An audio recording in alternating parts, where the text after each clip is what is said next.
Hi, my name is LaMesa Cole, and I wanted to promote. Um, First of all, I wanted to say that I am a child, I am a survivor of parental child abuse. My parents, they abused me um, at a young age, and I know a lot of children out there can't speak for themselves. Children have a voice. It all goes back to human rights.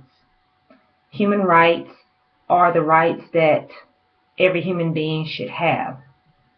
And just like we have the right to education, adequate health care, accessible and adequate health care, we also have a right to be who we are supposed to be.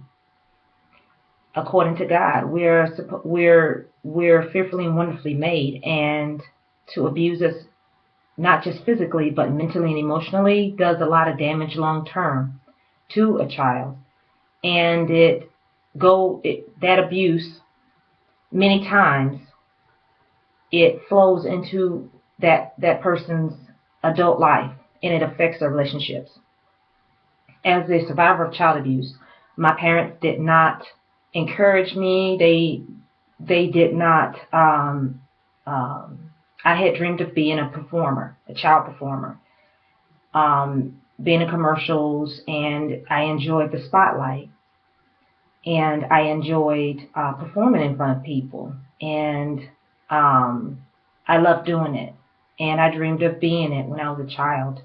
Well, those dreams are lost because as an adult, I saw what could have been, and my parents were controlling and abusive, and uh, they did not care about my life. And it was not just their words that were really hurtful, but it's their actions, or their lack of action, their lack of love, their lack of compassion that stayed with me. And my mother particularly, she was very controlling and abusive and manipulative. And I wanted to share with those out there who've experienced that you're not alone, and that I'm sorry that your parents did the exact same thing. They probably were jealous of you, of the success that you were going to have, how successful you were going to be.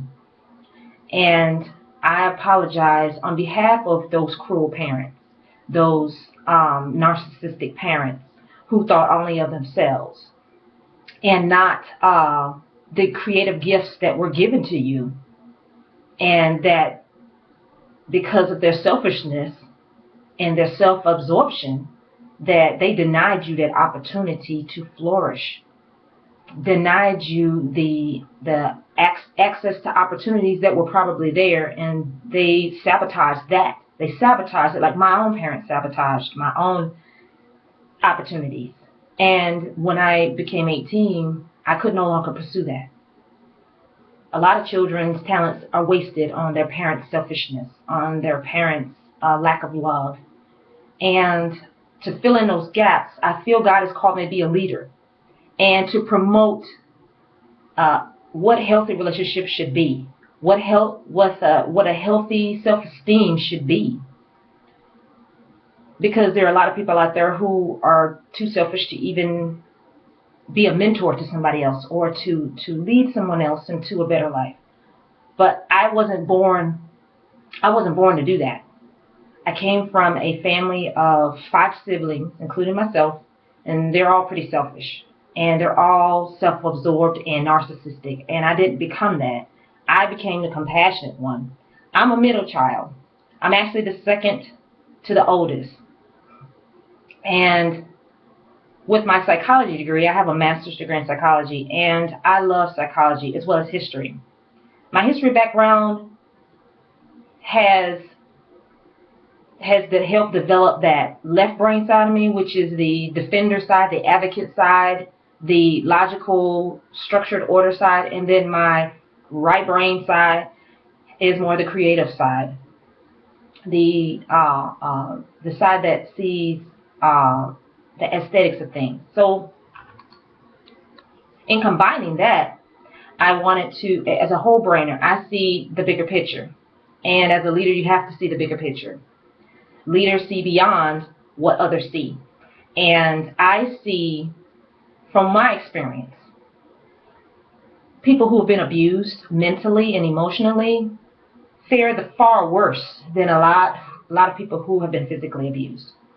And I will be making more videos and be working with other people to create different videos to help bring out to help restore, help heal those people through not just my words but my actions, to bring about change in people's lives, because I feel that's what I've been called to do. A lot of people are hurting out there, and a lot of so-called people who call themselves Christians aren't doing a very good job of it, because they're the worst in discriminating against people who are different, discriminating against people who don't fall into the category that they would fall into. If anything, a lot of Christians, they need to be saving themselves instead of trying to proselytize to other people that they need to be saved. I've run into too many white and black, Hispanic, who don't see somebody else for the human beings that they are. They only see what they want to see, and they think that all of us are heathens. Well, maybe not. But to me, it feels like Christians should be going to hell before anybody else, because they don't see internally what is going on with a person. So for women out there who've been neglected by their mothers and fathers, who are outcast, who feel outcast, who've been pushed aside, who've been deserted and abandoned through their situations, then I want to bring hope to you and and uplift you about the situation, because I feel I'm called to do that, to speak out about it, to speak out against injustice. I've had a lot of injustices happen to me, and family and so-called friends deserted me. But God has told me that, for people who've been called to a higher purpose, then yeah, you're gonna be outcast. Jesus was too. And I want to share with people that, you don't have to follow the crowd. You don't have to follow the status quo. I don't follow the status quo. Never have, never will.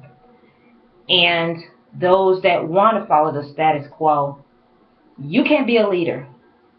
You can't be a leader if you want to follow the status quo. I've always tried to fit in, and the group pushed me out. And I realized that, God has told me too many times, you're a leader. You need to lead. And so I'm leading. 20-some years later, I'm leading. Maybe not a large following, but I'm leading my daughter. And I'm leading others too, who feel, they've been bullied all their lives. They've been abused by parents, by classmates, by people who are unscrupulous, who are malicious to the core, who are vindictive.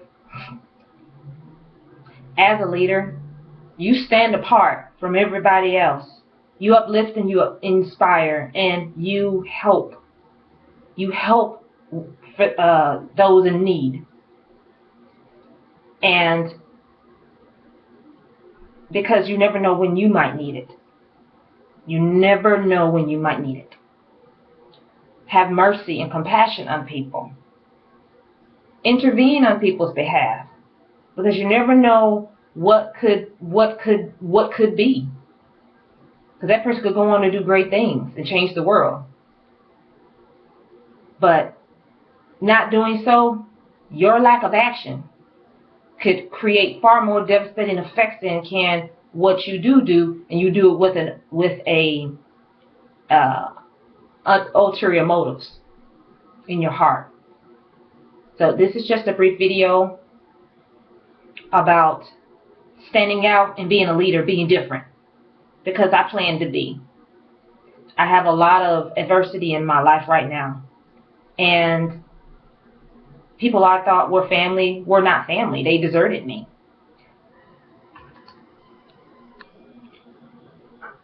So those who have been called to be leaders, know that you're great in the eyes of not just God, but you're in the eyes of people that you don't even know that are watching you. And my name is LaMesa Cole, and you can email me at lamesa.cole@gmail.com if you feel called to lead, or if you feel there's been injustice in your life and you want to speak out about it, because I do want to create a forum where people can speak out about it and we can put in place some type of plan of action. I don't know, I don't care what it would be, fundraising, a walk, a race, bike-a-thon, fashion shows, something, anything to get the message out. Because I feel I've been called to market these causes, to promote these causes, the human rights causes, to stand in the gap for people who don't have a voice. Proverbs 31:8-9 says, speak up for those that can't speak for themselves, to judge righteously and fairly, to speak for the lame, for the dumb, for the deaf, for those that are vulnerable, for those that are oppressed, because human rights and civil rights should be a part of people's lives. And injustice should not go unchecked and unchallenged. So I'm spreading this message to all those out there who felt small in their family, who were the runts, who were the scapegoats, who were constantly being talked down to, like I was, being pushed aside, being put aside, gossiped about, talked about. Because you were different, because you had a greatness about you. You are great. And so I speak with authority on this, and that Jesus was great in the eyes of others. In the eyes of many, he wasn't. He was just a man that served them dinner. But in my eyes, he is the epitome of an example that I can show and share how my walk in this world is. Because if Jesus walked into any of these churches today, people wouldn't even notice who he was. They would probably treat me the way I've been treated. And that's why I no longer am a part of, I no longer walk into those places. Because